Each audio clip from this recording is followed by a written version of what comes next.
You reveal your intentions because you crave understanding. Instead, you hand predators the map to your destruction, weakness wrapped in the illusion of strength. You have been sold a lie since childhood. The lie says, if people understand your motives, they will trust you. The lie says, showing your cards builds connection, earns respect, proves you have nothing to hide. This is not morality. This is programming for prey. Every time you explain why you want something, you are not communicating. You are confessing. You are laying your throat across the table and asking the other person whether they would like to cut. Most never even realize the blade is already in their hand. The modern world has turned transparency into a secular religion. Leaders demand it. Therapists demand it. Partners demand it. HR departments codify it. Social media turns voluntary exposure into performance art. And every layer of this doctrine has one unspoken purpose: to make sure you never again move without being seen, tracked, predicted, and neutralized. Machiavelli did not write The Prince as philosophy. He wrote it as field notes from a world that already existed, a world that still exists. In Florence, in Rome, in every court from Lisbon to Moscow, the man who spoke his plan aloud was already dead before the meeting ended. Not because his plan was evil, because it was known. You reveal your intention for one of three reasons, none of them noble. You seek approval. The child inside you still believes that if mommy understands why you broke the toy, she won't punish you. That child is still running your adult decisions. You fear silence will be interpreted as guilt. So you fill the void with explanations, the louder the better. Every extra word is another rope you hand your opponent to hang you with. You believe yourself too weak to act without consensus. You need permission disguised as understanding. Permission is just delayed obedience. None of these impulses protect you. All of them mark you. The moment another human being knows what you truly want, three things happen simultaneously. They now possess leverage. They now control the timing of your move. They now decide whether your desire ever sees daylight. This is not theory. This is battlefield mathematics. Information asymmetry is the only durable form of advantage. The second you equalize the information by speaking your goal, your fear, your timeline, your price, you disarm yourself.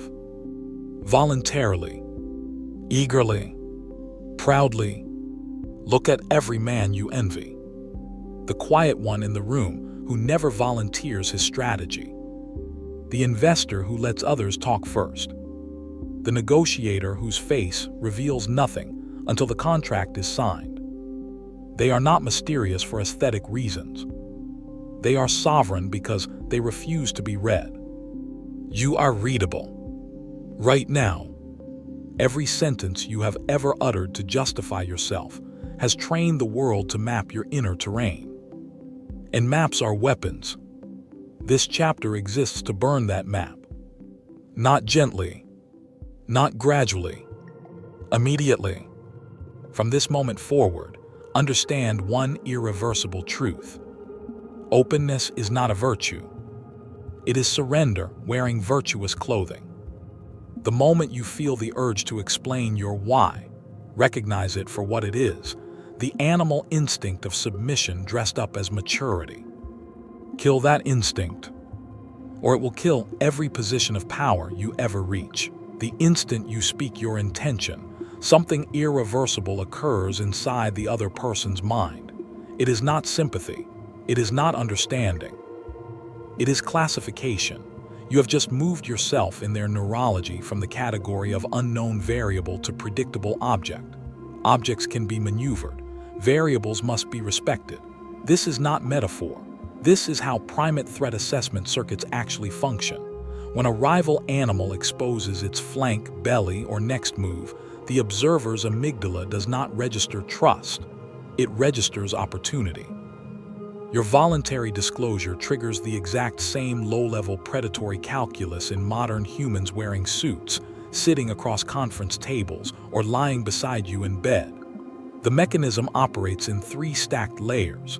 Layer 1. Predictive advantage. Once I know what you want, I know what you will accept, what you will sacrifice, how long you can be strung along. I no longer negotiate against uncertainty. I negotiate against your known ceiling. You think you are bargaining. I'm already counting your concessions before you name them. Layer 2. Emotional disarmament. Explanation is almost always laced with justification. Justification leaks neediness. Neediness registers as lower status. The moment you justify, you demote yourself in the other person's implicit hierarchy. They feel, without ever articulating it, that they now stand above you, not because they are stronger, because you just proved you are weaker. Layer 3. The reciprocity illusion. You reveal right arrow they owe you reciprocal openness. Accept reciprocity as theater. Predators do not repay vulnerability with vulnerability. They repay it with selective disclosure designed to deepen your investment while they extract more. You think the conversation is mutual. It is already extraction disguised as dialogue. Every layer feeds the next. Predictive advantage lowers your perceived status. Lower status makes you easier to manipulate emotionally. Easier emotional manipulation locks you into false reciprocity loops that drain time, resources, and leverage. Machiavelli called this being reputed.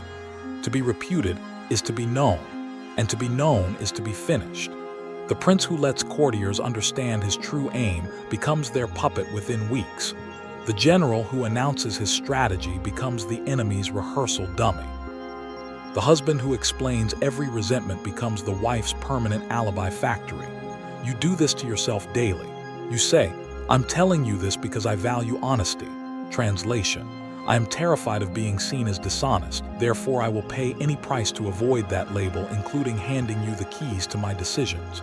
You say, "I just want you to understand where I'm coming from." Translation: I need your approval before I can proceed. I have already outsourced sovereignty over my path to your emotional validation. You say, "I'm an open book." Translation: I have no natural defenses. Come map me. Come predict me. Come own me. This mechanism is ancient, hardwired, and merciless. It does not care about your intentions. It does not care about your culture or your generation. It only cares about signal, who can be read, who cannot.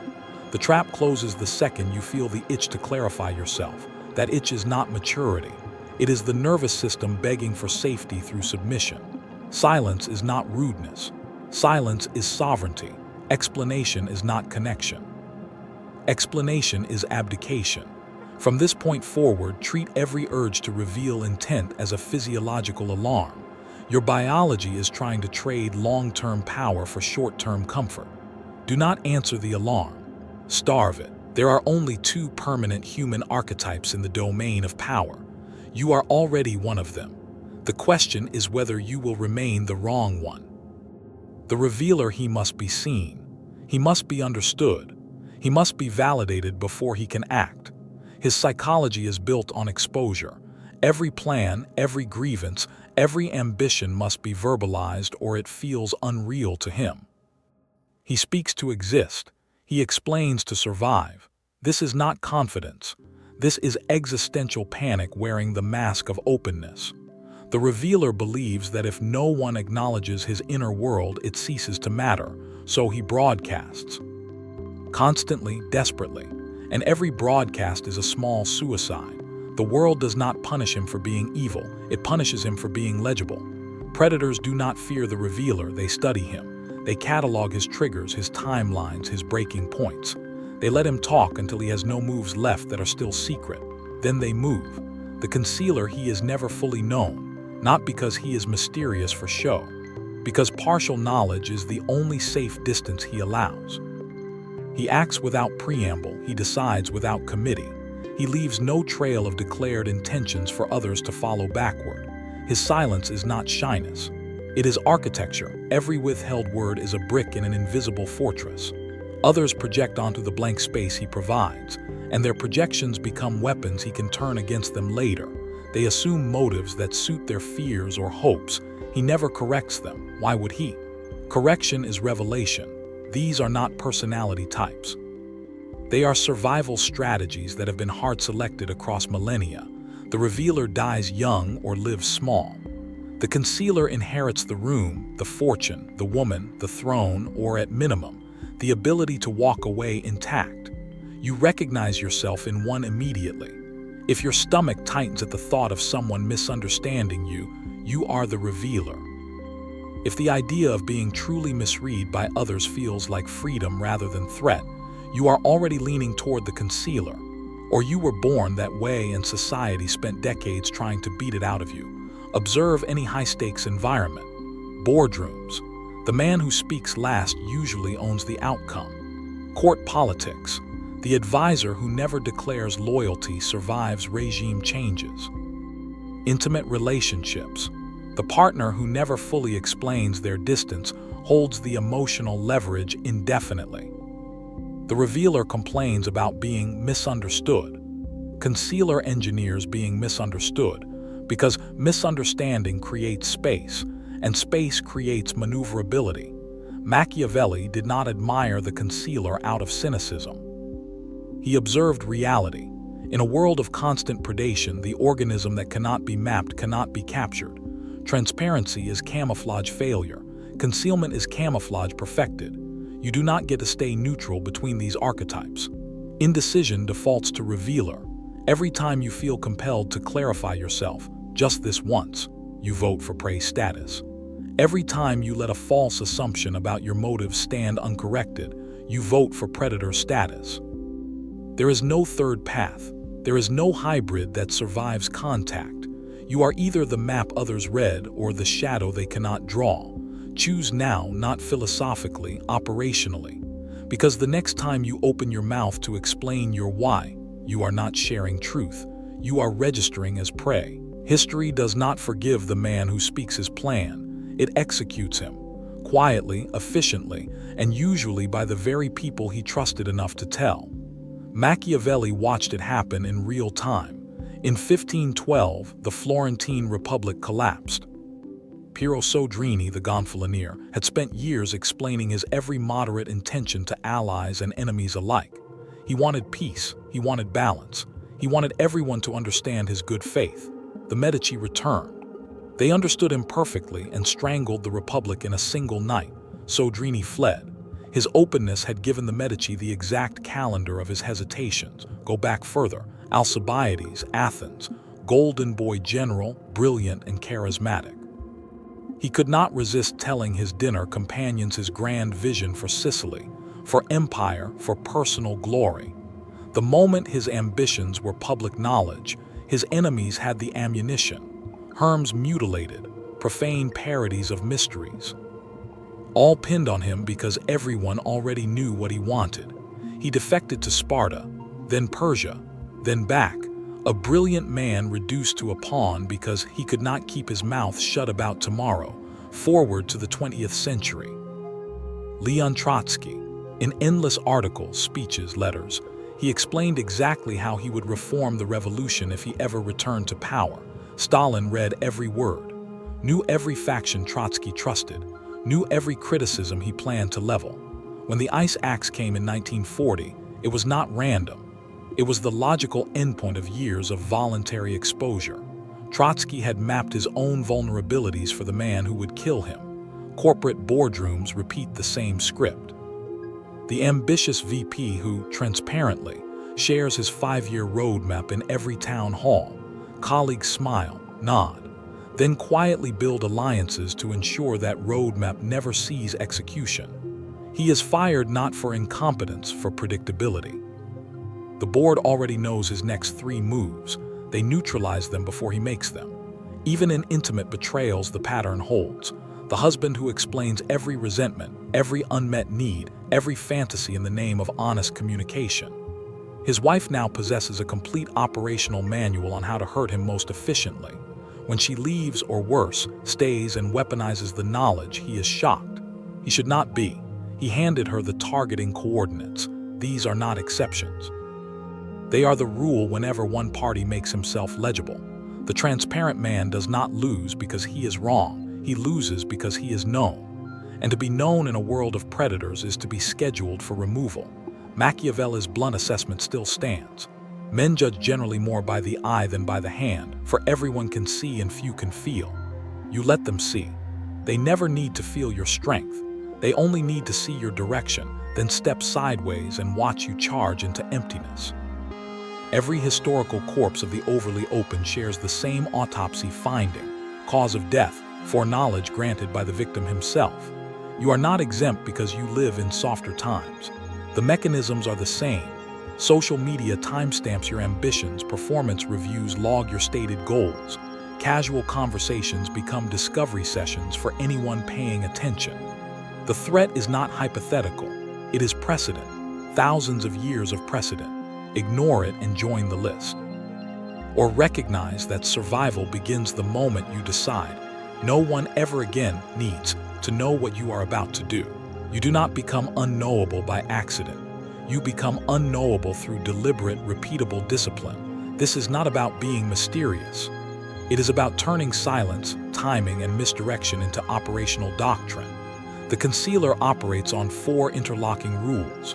Break any one and the entire structure collapses. Rule 1. Never name the objective until it is already achieved. Speak in ends, never in means. Say, I intend to expand my position. Never, I plan to buy out X at Y price next quarter. First version is fog. Predators need coordinates. Deny them. Rule 2. Feed false vectors when pressure mounts. When silence alone draws too much scrutiny, offer decoy intentions. Let others believe you want to so they defend against a while you quietly secure. B. Machiavelli's fox. Appear weak when you are strong. Appear strong when you are weak. Appear distracted when you are focused. The decoy is not lying for sport. It is misdirection as survival. Rule 3. Strip emotion from every communication. Emotion leaks intent faster than words. The man who raises his voice, sighs heavily, clenches his jaw, or smiles too quickly when discussing outcomes is telegraphing stakes. Train facial and vocal neutrality until indifference becomes your default setting. They cannot read what is not displayed. Practice in low-stakes conversations until the mask is permanent. Rule 4. Act before you speak. Never speak before you act. Reverse the modern sequence. Most men announce right arrow plan, right arrow execute. They die at step 1. The concealer executes right arrow, observes reaction, right arrow, adjusts right arrow only then, if ever, explains after the fact in terms that serve him. Post-action narration belongs to the victor. Pre-action narration belongs to the corpse. Microhabits that enforce these rules. Answer every "what are you working on?" with deflection or generality. Various interests. Ongoing matters. The usual, never specifics. When pressed, counter-question immediately. Shift the spotlight. People love talking about themselves more than listening. Record every time you feel the urge to explain yourself. Review weekly. The pattern will disgust you. Use the disgust as fuel. In negotiations, let the other side fill every silence. The first to speak after a long pause usually concedes ground. Delete explanatory drafts. Emails, texts, notes. If it justifies your position before it is locked, burn it. This is not paranoia. It is pattern recognition. Every environment contains predators scanning for legible targets. Your job is to never match the profile. Calculated concealment is exhausting at first. The social animal inside you will scream for validation through disclosure. Starve that animal. Each day you refrain from explaining your why. You strengthen the muscle of sovereignty. After weeks, the urge weakens. After months, it atrophies. After years, you forget what it felt like to need to be understood. The payoff is not drama. It is quiet domination. Decisions land without preamble. Alliances form on your terms. Betrayals become impossible because there was never a map to follow. You move through the world like weather, observed, never predicted. This discipline has no off switch. It is permanent architecture.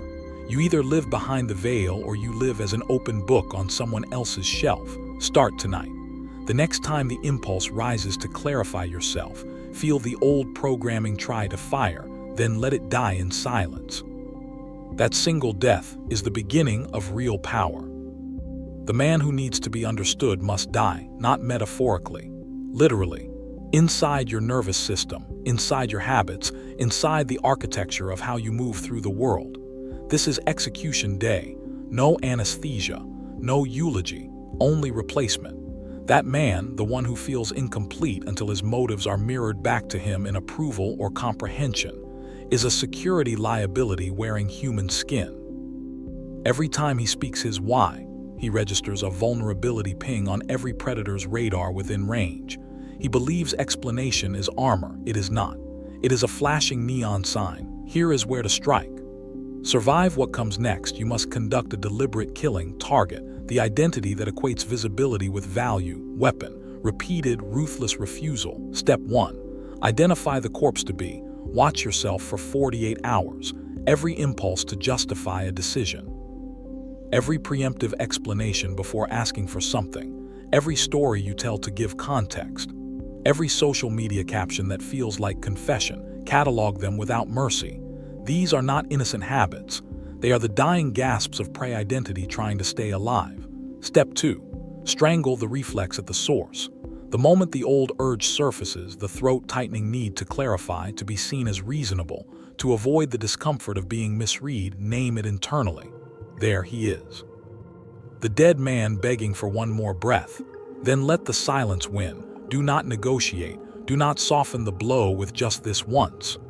The reflex until it stops twitching. Step 3. Install the replacement identity. The new self does not need to be known. It needs to be effective. It measures worth by outcomes secured, not by nods received. It finds calm in being misjudged, because misjudgment creates fog, and fog is maneuver space. When others project false motives onto you, the new self does not correct them. It catalogs their projections as free intelligence about how they think, then uses it. This replacement is not built through affirmations. It is forged through subtraction. Subtract every sentence that begins with, "I just want you to understand." Subtract every email that over-explains your position. Subtract every conversation where you volunteer tomorrow's plan today. Each subtraction is a small beheading. After enough of them, the old head no longer fits the body.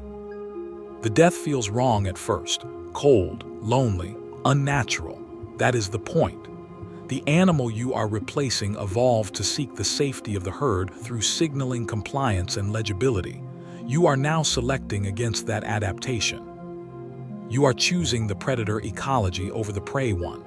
The discomfort is withdrawal from a drug called being understood. Once the old identity is sufficiently dead, usually after months of consistent refusal, something strange emerges. Power without announcement. Decisions land heavier because they arrive unheralded. Influence grows because it is never declared. Relationships shift because others can no longer locate your levers. You become terrain rather than target. Machiavelli did not pity the transparent man. He simply noted the arithmetic. The known man is finished before the battle begins. You are now rewriting that equation inside your own skin. Bury what remains. Do not mourn it. The grave you dig is the foundation of the man who can no longer be destroyed by foreknowledge, because no one ever has it. This is the point of no return. You now stand at the edge of the last veil. Behind you, the man who needed to be known, who traded sovereignty for the warm illusion of being understood. Ahead, the shadow that moves without announcement, the one no one can ever truly locate. Lift this veil, and there is no putting it back down. The world will sense the change, not because you announce it, but because your presence stops leaking. Conversations will feel colder. People will probe harder at first, then back away when they find nothing to grip. Some will call you distant, calculating, unfeeling. Let them. Their labels are just noise from organisms that still need legibility to feel safe. The price is permanent exile from the herd's comfort. You will never again receive the small dopamine hit of being got. You will never again mistake reciprocal disclosure for intimacy. You will never again confuse explanation with connection. That circuitry will be burned out. In its place, a colder, cleaner calculus. Outcomes over optics. Control over consensus. Silence over applause. This is not a lifestyle upgrade. It is species selection. Most humans remain prey because the cost of predation feels too high. Isolation, suspicion, the constant low hum of vigilance. They pay a different price instead. Manipulation, diminishment, irrelevance disguised as belonging. You are choosing the first bill. Pay it without complaint. Once the veil is fully lifted, certain doors close forever. You cannot return to honest conversations without self-sabotage. You cannot unknow how leverage is manufactured through disclosure. You cannot pretend friendships built on mutual exposure are anything but temporary containment zones. You cannot coach, therapize, or HR your way back to the illusion that transparency equals safety. What opens instead? Maneuver room you did not know existed. The ability to let false narratives about you stand and watch others exhaust themselves chasing phantoms. Decisions that arrive with the weight of inevitability because no preview diluted their force. A private sovereignty that no regime change, no breakup, no boardroom coup can touch. Machiavelli's final lesson was not about cruelty or deception for their own sake. It was about recognition. The prince who survives is the one no one can draw in advance. He does not win every battle. He simply never loses the war before it starts. You are now that prince, or you are nothing. There is no middle ground anymore. Half-veiled is fully exposed. The man who sometimes explains himself is still the revealer wearing tactical gear. He will be read the moment pressure rises. This path demands one last, unbreakable vow. Never again volunteer the map. Never again trade tomorrow's position for today's comfort. Never again mistake being seen for being powerful. The elite do not explain. They execute. The rest explain why they cannot. You have killed the old self. You have learned the discipline. You have studied the corpses. Now live the consequence. If you ever feel the old itch return, the whisper that says, just clarify this once, remember. That is the ghost of prey trying to resurrect itself. Bury it again. Deeper each time. The shadow does not negotiate with its former self. It walks forward, silent, unknowable, and therefore untouchable. You are finished here. The rest is execution. You now move unseen. No map, no explanation. Silence is your blade. Wield it without apology. The world will demand your transparency. Deny it forever. You are untouchable. If this path calls you, subscribe now.